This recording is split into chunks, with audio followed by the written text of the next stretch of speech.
देखिए, श्रावण शुक्ला सप्तमी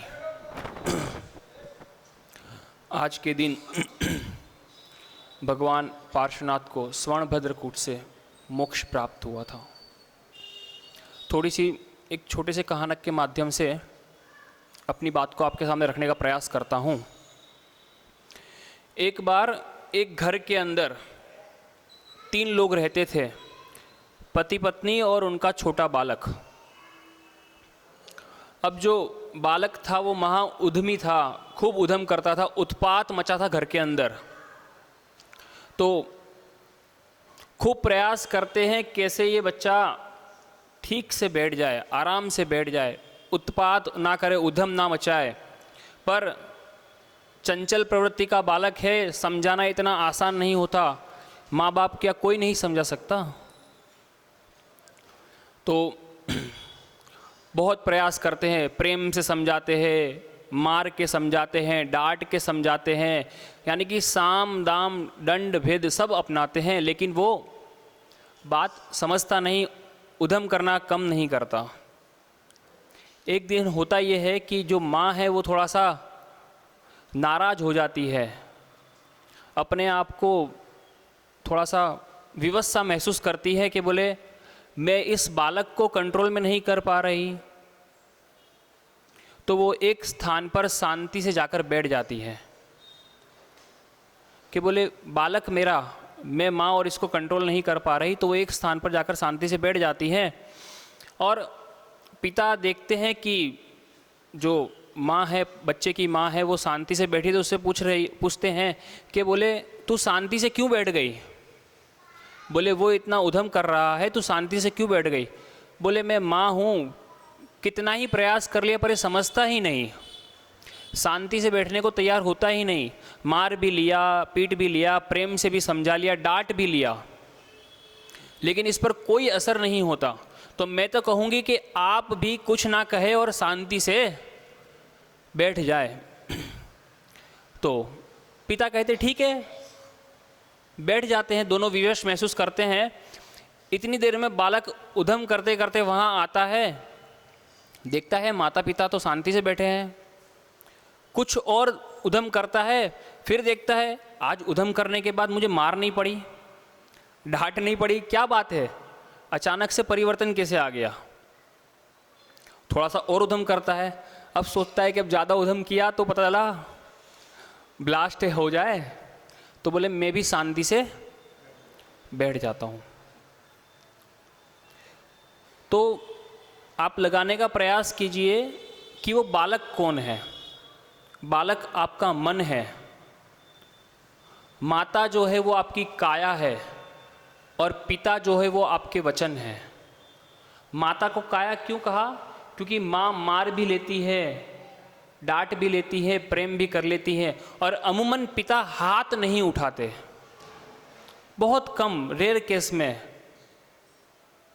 हम भी बच्चे थे तो मस्ती करते तो माँ ही पीटती थी, पिता ने तो कभी हाथ तक नहीं लगाया, मुंह से बोल दिया तो बोल दिया। हम लोग प्रयास करते हैं कि हमारा मन जो है, गाते हैं मेरा मन बड़ा चंचल है, कैसे इसे मैं समझाऊं। समझाने की आवश्यकता नहीं है, पहले तू वचन और काय को समझा के शांति से बैठाल दे, तो तेरा मन अपने आप समझ जाएगा। समझाने की आवश्यकता नहीं है। पर हम क्या कोशिश करते हैं कि पहले मेरा मन स्थिर हो जाए, फिर मैं वचन और काय को स्थिर करूंगा। महिलाएं अपने चौके में रोटी बनाती है, ये उदाहरण मैं हर बार देता हूँ। महिलाएं अपने चौके में रोटी बनाती है तो रोटी जब सेकती है तो बाहर से सेकते सेकते अंदर की तरफ आती है, ना कि बीच से सेकना स्टार्ट करती है। अगर बीच से सेकना स्टार्ट करेगी तो क्या होगा? जल जाएगा। जल जाएगा कि नहीं जल जाएगा? अगर कोई व्यक्ति भोजन के अंदर खिचड़ी परोसी जाए तो वो साइड साइड से पहले बाहर से खाना शुरू करता है, फिर बीच में आता है। अगर डायरेक्ट बीच में हाथ मारेगा तो क्या होगा? गर्म हो जाएगा, जल जाएगा। तो आपको प्रयास करना पड़ेगा कि आप लोग पहले अपने वचन और काय को स्थिर करें, फिर ही तो मन स्थिर होगा। भगवान पार्श्वनाथ ने क्या किया? पहले अपने वचन और काय को स्थिर किया और फिर मन स्थिर किया। पर हम लोग उल्टी गंगा बहाने में लगे हुए हैं कि पहले मन स्थिर हो जाए, मन स्थिर हो जाए, मन स्थिर हो जाए। और मन कभी भी वचन और काय के स्थिर हुए बिना नहीं हो सकता। किसी भी साधु को देखेंगे तो पहले वचन गुप्ती, काय गुप्ती होगी, फिर मनोगुप्ती आएगी। क्योंकि जब तक वचन को गुप्त नहीं करेगा, काय को गुप्त नहीं करेगा, मन गुप्ती कैसे आ सकती? आ ही नहीं सकती। तो आपको प्रयास करना पड़ेगा कि पहले मैं अपने वचन को और काय को स्थिर करूं, फिर मन स्थिर होगा। देखिए, भगवान पार्श्वनाथ मोक्ष गए, आपके यहाँ पर भी गोपाचल पर्वत के ऊपर पार्श्वनाथ भगवान विराजमान है। आवश्यकता क्या है? आप लोगों को एक साथ आने की, एकजुट होने की और अपनी शक्ति को पहचानने की। जो शक्ति आपके पास है, लब्धि के रूप में छुपी हुई है, निधि के रूप में छिपी हुई है, उपयोग के रूप में प्रकट नहीं हो पा रही है, और वास्तविकता में आप लोगों ने अपने आप को पहचाना ही नहीं। आपके पास जो धन है उसका भी आप सदुपयोग करने के लिए 10,000 बार विचार करते हैं, विचार करते हैं कि इसका उपयोग सही हो जाए, या कर रहे हैं तो हो रहा है या नहीं, और पहले तो करने का ही विचार करते हैं। पर क्योंकि आपको लगता है कि धन में दूंगा तो घट जाएगा, पर ऐसा होता नहीं अमूमन। इसके लिए भी एक छोटा सा कथानक सुनाता हूँ।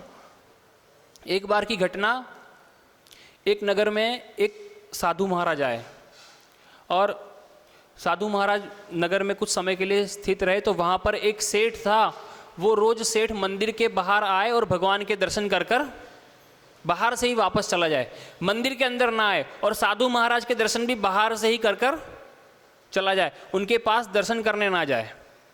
तो साधु महाराज देखते हैं कि काफ़ी दिनों से देखता हूँ ये व्यक्ति आता है और बाहर से ही चला जाता है।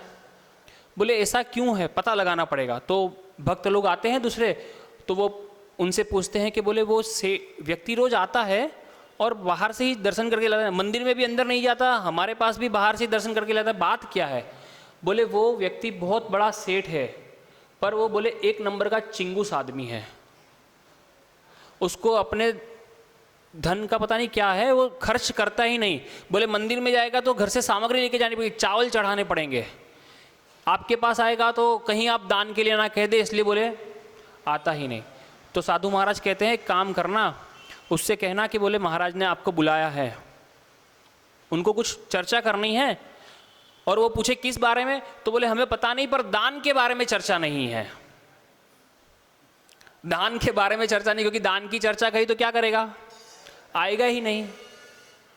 तो सेठ के पास वो लोग जाते और कहते कि आपको महाराज जी ने बुलाया है, आपसे कुछ बात करना चाहते हैं, और दान के बारे में कोई चर्चा नहीं है, वो आपसे ऐसे ही जनरल चर्चा करना चाहते हैं। तो सेठ भी बड़ा होशियार, जब वैसे पता है दिगंबर साधु होते हैं वो शाम के वक्त संध्या काल के बाद मौन हो जाते हैं, समाय के बैठ जाते हैं। तो मौन होने के 10, 15, 20 मिनट पहले ही गया, ताकि कुछ लंबी बात ना हो पाए, और महाराज जल्दी से मौन हो जाए तो बोला मेरा पीछा छूट जाए, कुछ दान की बात उनके मन में हो तो वो भी खत्म हो जाए। गया महाराज जी के पास में, नमस्तु करा। तो महाराज जी ने कहा सेठ जी कैसे हैं? बोले बहुत अच्छे हैं। बोले आप आते हैं बाहर से ही दर्शन करके चले जाते, बात क्या है, पैसे की कमी है या कुछ? बोले हाँ पैसे की कमी है। बोले कितने पैसे की कमी है? बोले मैंने 6 पीढ़ी का तो इकट्ठा कर रखा है, 7वीं पीढ़ी के इकट्ठे करने में मेरे लिए कमी है अभी। तो महाराज जी ने कहा कोई बात नहीं, आप 7 नहीं 70 पीढ़ी का इकट्ठा करो हमारी वजह से, लेकिन एक सलाह मानोगे हमारी? बोले अगर पैसा खर्च करने की नहीं है तो मानूंगा। तो कहा पैसा खर्च करने की नहीं है। बोले आप जब भी अपने घर से मंदिर के लिए आए तो अपने आंगन में से 1 मुट्ठी मिट्टी उठाए और मंदिर के आंगन में लाकर डाल दे, और भगवान के अंदर जाकर दर्शन करे, बाहर से दर्शन कर कर मत जाए। बोले खाली हाथ आने का निषेध है मंदिर में, तो आपने क्या किया, घर से एक आंगन में से 1 मुट्ठी मिट्टी लाए और भगवान के मंदिर के आंगन में लाके डाल दी। तो उसने कहा ठीक है, कल से ही मैं प्रारंभ कर दूंगा। अब कुछ दिनों बाद साधु महाराज वहाँ से विहार कर जाते हैं, और वो जो व्यक्ति होता है वो सेठ रोज मंदिर दर्शन करने जाता है और अपने आंगन से मिट्टी उठाता है और मंदिर के आंगन में लाके छोड़ देता है। देखते ही देखते कुछ ही समय में मंदिर के आंगन के बाहर वो मिट्टी का टीला सा बन गया। अब कुछ समय बाद साधु महाराज का फिर आना हुआ उस नगर में, और वो सेठ अब बिना बुलाए महाराज जी के पास जाता है। तो साधु महाराज कहते हैं, मुझे पता चल गया तेरा आने का कारण, मैंने मंदिर के बाहर वो मिट्टी का टीला देख लिया, तू रोज आता है, समझ में आ गई मुझे बात। तो साधु महाराज कहते हैं, एक सवाल पूछता हूँ अब मैं तेरे से। बोले, मंदिर के बाहर जितने मिट्टी का ढेर हुआ, क्या तेरे घर के बाहर आंगन में उतना ही गहरा गड्ढा हो गया क्या?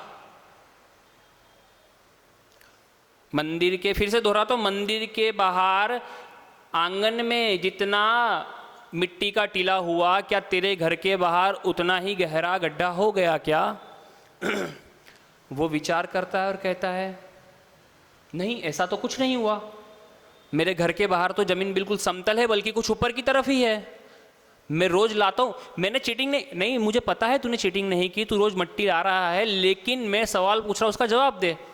बोले, नहीं, मेरे घर के बाहर तो बिल्कुल भी गड्ढा नहीं हुआ है। तो बोले, अब तू ये बता, अगर तू तेरा धन मंदिर में लाएगा और मंदिर में दान के रूप में लगेगा, या मंदिर में किसी कार्य में लगेगा, या किसी गरीब की सहायता में लगेगा, या वैयावृत्ति में लगेगा, तो क्या वो घटेगा क्या? विचार करे कि तेरे घर के बाहर जो मिट्टी थी तू लेकर आता था और हवा उसे अपने आप भर देती थी, तो जो तेरे पुण्य की हवा है ना, जो पुण्य रूप पवन चलेगी ना, वो तेरे घर में कभी गड्ढा होने नहीं देगी। और 7 पीढ़ी नहीं, 70 पीढ़ी नहीं, 700 पीढ़ियां भी खा लेगी, तब भी तेरे घर में कभी कोई कमी नहीं आएगी। तो जो गोपाचल पर्वत की बात मैंने छेड़ी आपसे, आप लोग बोलते हैं गोपाचल वाले पार्श्वनाथ भगवान की जय, आप बोलते हैं, क्या उनकी जय करने के लिए आप लोगों की तरफ से ऐसा कोई प्रयास देखने में आया क्या? सारे ही ग्वालियर वाले बैठे हैं यहां पर, क्या आपकी तरफ से ऐसा कोई प्रयास करने में आया क्या? नहीं आया ना, तो फिर कैसे होगा? ये जयकार आप बोल रहे हैं, आपकी 2-4 पीढ़ी के बाद वो भी बंद हो जाएगी अगर आप प्रयास ही नहीं करेंगे तो। वहां पर धन खर्च करना जरूरी नहीं है, केवल धन से ही हो, तन और मन तो हो पहले, फिर धन होगा ना। पर आप लोग तो तैयार ही नहीं है, केवल जय हो जय हो जय हो करके बस खत्म काम। जिसको भी देखो ग्वालियर में अमूमन ये सुनते, गोपाचल वाले पार्श्वनाथ भगवान की जय, गोपाचल वाले पार्श्वनाथ भगवान की जय, पर जय आगे अनादि से बोलती आ रही है और अनंत तक बोली जाए, इसका प्रयास कौन कर रहा है?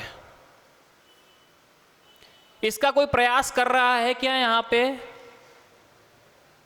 और ये समझिएगा कि आप जब उनकी जय बोलाने के लिए प्रयास करेंगे ना, तो ये समझना कि आप अपनी जयकार के लिए प्रयास करेंगे, अपने नाम से एक ईंट सिद्ध शिला में रख देंगे कि मेरा स्थान वहां पर फिक्स हो गया।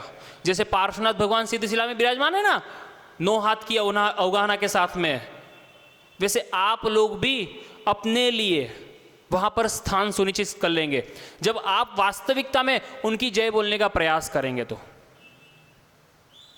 प्रयास करना होगा, पर हमारी तरफ से अभी 1% भी उस तरफ कदम बढ़ता हुआ नजर नहीं आ रहा।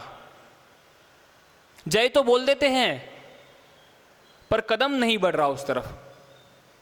और जब कदम बढ़ेगा तभी, और कुछ भी काम मुश्किल कभी नहीं होता, हम केवल उसको सोच सोच के मुश्किल कर देते, पर जिस वक्त हम अपना कदम उस तरफ बढ़ा लेते हैं ना, तो वो काम आसान हो जाता है।